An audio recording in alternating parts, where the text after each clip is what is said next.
Hi, welcome to On the Shelves at ACPL. Today we are continuing our look at books that have come in the last couple of months. And today we are going to be focusing on romances and our sci-fi fantasy books. So let's get started.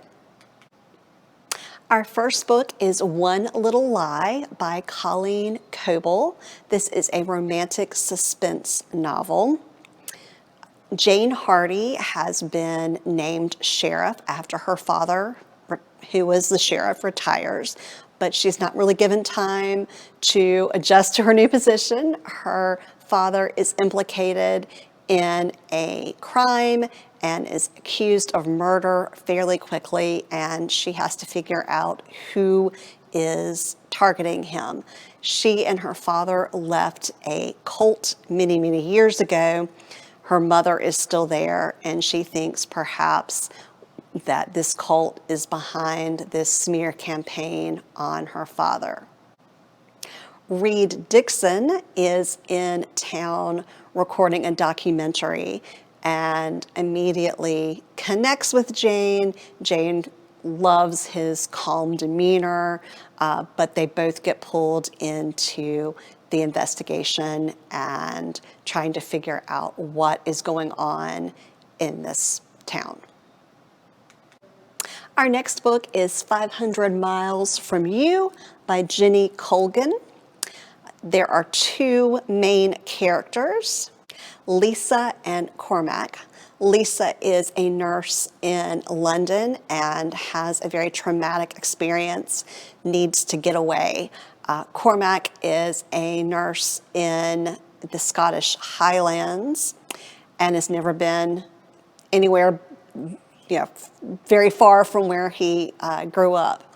So the two of them end up switching places and end up communicating with each other while they are living in each other's houses and doing each other's jobs. They find themselves both feeling like fish out of water because Cormac has never lived in London, obviously, and Lisa has never lived somewhere as small as Cormac's hometown. So if you would like to find out more about their romance, this is a wonderful book to pick up this summer. Our next book is The Marriage Game by Sara Desai. Layla has had a series of setbacks and moves back home to San Francisco. Her father is a famous chef and wants to do anything he can to help her. So he rents her the space above his restaurant to run her business.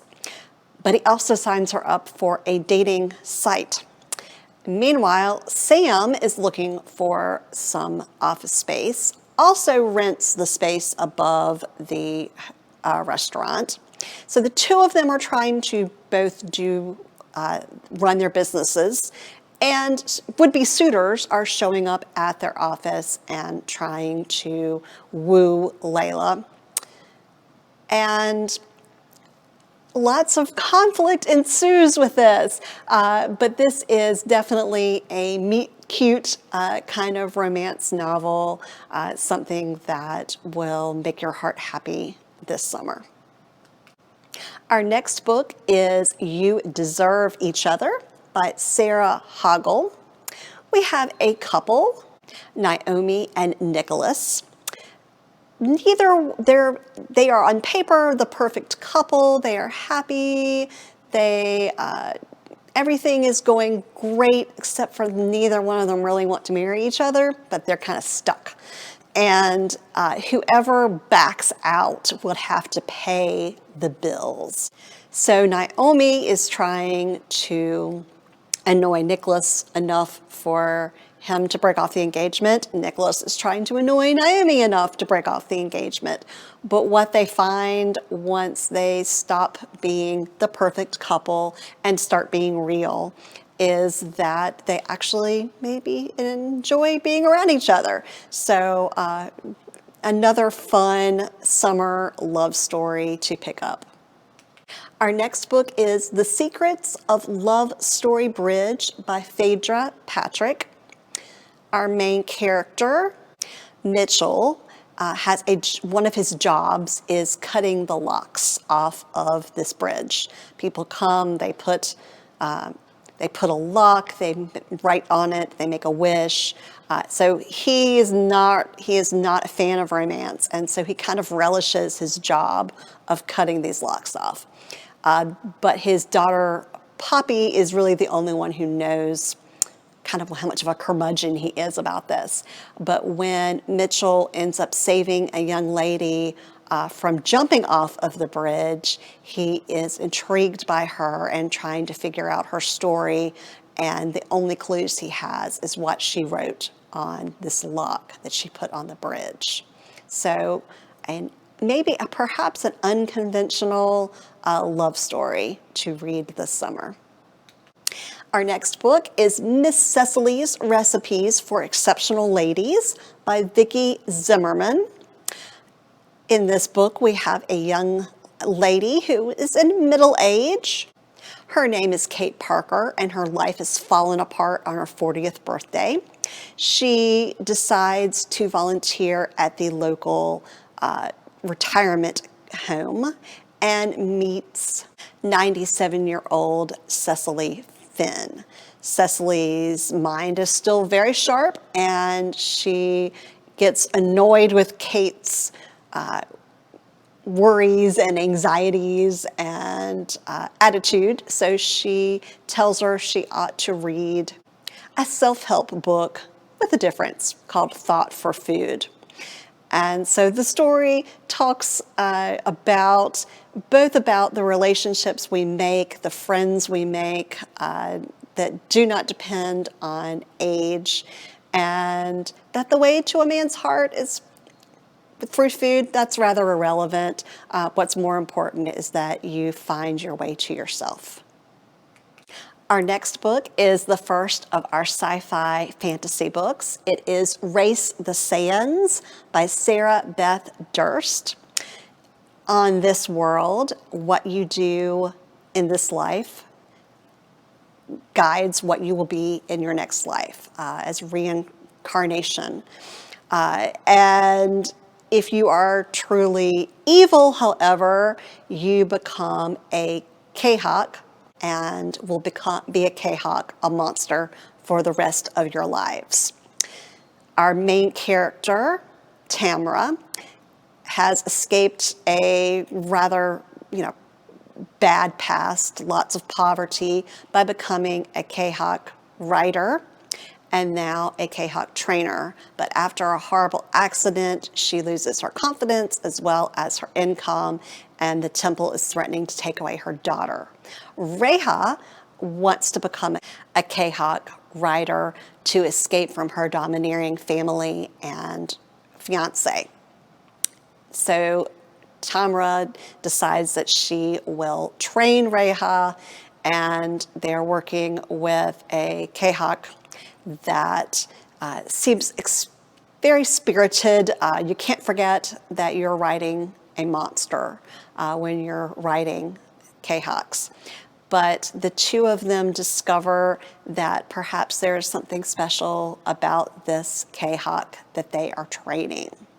Our next book is a compilation of stories by sci-fi fantasy writers. It's called Fantastic Hope, and Laurell K. Hamilton is the editor of this series, of this anthology of stories, and they all explore the fact that there is always hope and light, even in the darkest of situations and in the strangest of circumstances. So if you are a fan of Laurell K. Hamilton, or you're looking for a book that takes a fantastical look at our world today, this Fantastic Hope would be a great book to choose. Our next book is American Demon by Kim Harrison. It is part of her The Hollows series.